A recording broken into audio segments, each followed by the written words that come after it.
ফলতায় ভুয়ো অ্যাকাউন্টে এবার আবাস যোজনার টাকা। আবাস যোজনায় দুর্নীতির অভিযোগে সরব হয়েছেন বিজেপি বিধায়ক দেবাংশু পান্ডা। বিজেপি বিধায়কের নিশানায় পুষ্পা জাহাঙ্গীর খান এবং তার বাহিনী। এবার আবাস যোজনার টাকাতেও দুর্নীতির অভিযোগ সেই ফলতায়, যেখানে দাপট ছিল এতদিন পুষ্পা ওরফে জাহাঙ্গীর খানের। ভুয়ো অ্যাকাউন্টে নেওয়া হতো আবাস যোজনার টাকা। আবাস যোজনায় দুর্নীতির অভিযোগ তুলে এবার সরব হয়েছেন বিজেপি বিধায়ক দেবাংশু পান্ডা।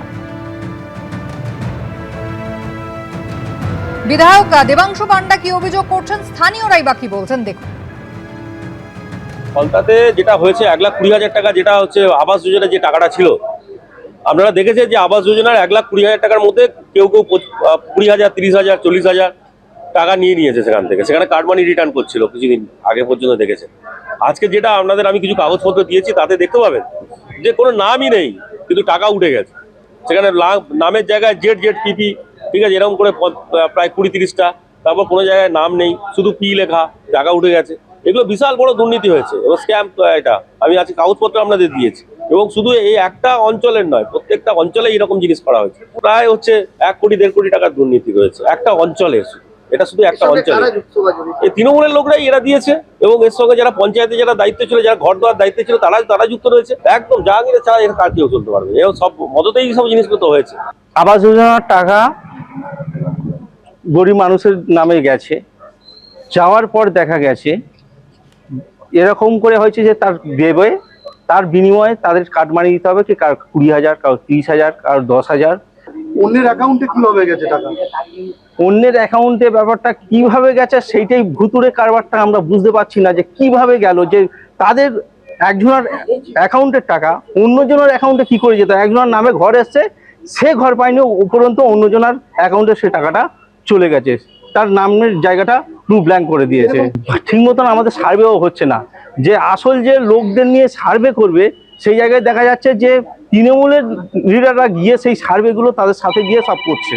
সেই জন্য আসল যে সার্ভেটা আমরা বুঝতে পারছি না যে কোথায় কি হয়েছে। অর্থাৎ যাদের পাওয়ার কথা তারা কিন্তু বঞ্চিত হয়েছেন এবং এই আবাস যোজনায় যেভাবে দুর্নীতি করা হয়েছে ফলতায়, সেখানেও নাম জড়িয়েছে এই পুষ্পা ওরফে জাহাঙ্গীর খান এবং তার বাহিনীর। গৌতম মণ্ডল রয়েছেন টেলিফোন লাইনে। গৌতম, এই নিয়ে কি অভিযোগ দায়ের করেছেন এরা? একদম দেখো কুসুমিতা, এটা বাংলা আবাস যোজনা 2018 সালে থেকে 19-20 যে সার্ভে হয়েছিল, সেই সার্ভে মোতাবেক বাংলা আবাস যোজনায় টাকা দেওয়া হয়েছিল যারা আবাস প্রাপকদের। এবং এটা ফলতা ব্লকের একটা মাত্র পঞ্চায়েত, এটা দেবীপুর পঞ্চায়েত। সেই দেবীপুর পঞ্চায়েতের মাত্র 50 থেকে 60 এরকম, যেখানে পুরো 1,20,000 আবাস যোজনার 2 দফায় যে টাকা, সেই টাকা তুলে নেওয়া হয়েছে। কিন্তু সেই গ্রহীতার কোনো নাম নেই, উপভোক্তার কোনো নাম নেই। সেখানে বিভিন্ন ইংরেজি অক্ষর বসানো আছে, কোনো কোনো জায়গায় পুরোটা ব্ল্যাঙ্ক রয়েছে, কিন্তু সেখানে পুরোটা দেখা যাচ্ছে কমপ্লিট এবং সেখানে টাকার অঙ্ক লেখা রয়েছে। এবং এই শুধু মজলিশপুর নয়, এই দেবীপুর গ্রাম পঞ্চায়েতে প্রায় 500 থেকে 600 জন এরকম একটা তালিকা বিধায়ক দেবাংশু পান্ডা যেটা জানাচ্ছেন যে সেই রকম একটা তালিকা তারা ইতিমধ্যেই পঞ্চায়েত থেকে আরটিআই করে এই তালিকা পুরোটাই চেয়েছে, যে কত গ্রাহক বা উপভোক্তা তারা টাকা এরকম ভাবে মানে একদম অস্তিত্বহীন, যে নাম ছাড়া কিভাবে সেই টাকা তোলা হচ্ছে সেটা। এবং এই টাকা পুরোটাই জাহাঙ্গীর খান এবং তার যে বাহিনী ছিল তারাই কিন্তু এই টাকা আত্মসাৎ করেছে, এমনটাই অভিযোগ। ইতিমধ্যে ফলতার ভিডিও এবং দক্ষিণ 24 পরগনা প্রশাসকের নজরে এনেছেন বিধায়ক। এবং এর পাশাপাশি অন্যান্য জায়গায়ও দেখা যাচ্ছে যে আজকে অন্য একটি গোপালপুর পঞ্চায়েত, একদম এই দেবীপুর গ্রাম পঞ্চায়েতের পাশে, সেখানেও আবাসের কার্ড মানি নেওয়ার অভিযোগে সেখানেও কিন্তু গ্রাহকরা তারা বিক্ষোভ দেখিয়েছেন, সেখানেও অভিযুক্ত তৃণমূল পঞ্চায়েত সদস্য। ধন্যবাদ।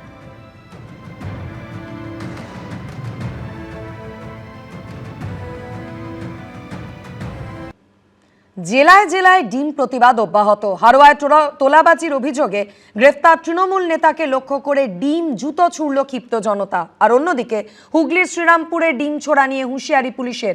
এই প্রেক্ষিতেই এদিন তাৎপর্যপূর্ণ মন্তব্য করেছে কলকাতা হাইকোর্ট।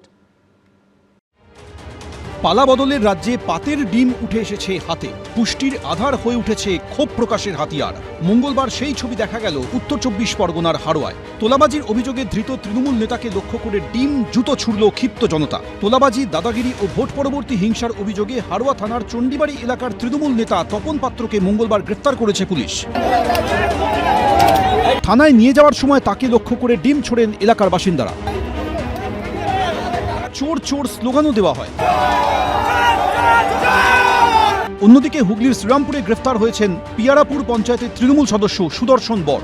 থানা থেকে বের করার আগে ধৃতকে যাতে কেউ ডিম না ছোড়ে তার জন্য বিক্ষোভকারীদের সতর্ক করে দেন শ্রীরামপুর থানার আইসি। পুলিশ কাজ করতে বাধা দেওয়া যাবে না, যদি কারোর হাত থেকে ডিম বেরোয় আমি অ্যারেস্ট করে দেবো। দাদা আপনাকে কেন ধরলো জানি না।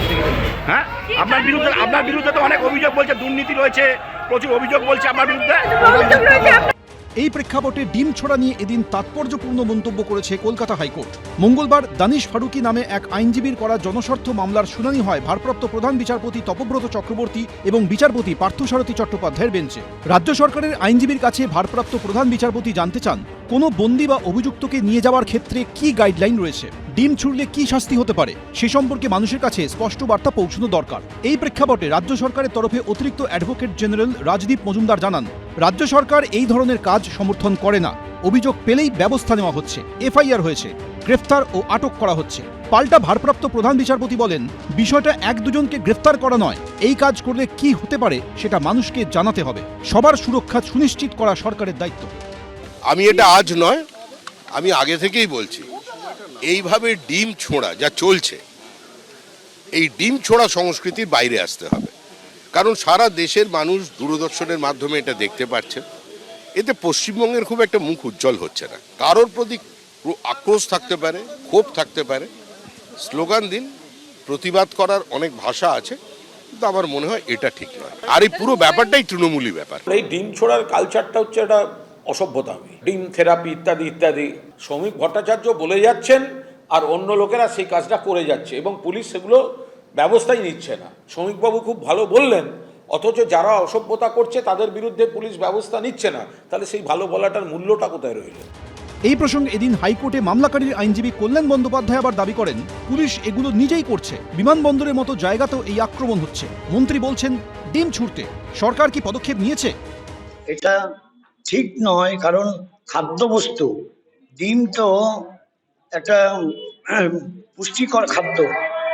এই পুষ্টিকর খাদ্যকে নষ্ট করার অধিকারটা কে দিয়েছে? কারো পয়সা আছে বলেই সে ডিম কিনবে আর ডিম থেরাপি করবে, এটা কোনো মানে আছে? কি এটা বন্ধ হওয়া উচিত। এই মামলার পরবর্তী শুনানি হবে 2 সপ্তাহ পর। সমীরণ পাল, সৌভিক মজুমদার, কৃষ্ণেন্দু অধিকারী, এবিপি আনন্দ। এবিপি আনন্দ, এগিয়ে থাকে, এগিয়ে রাখে।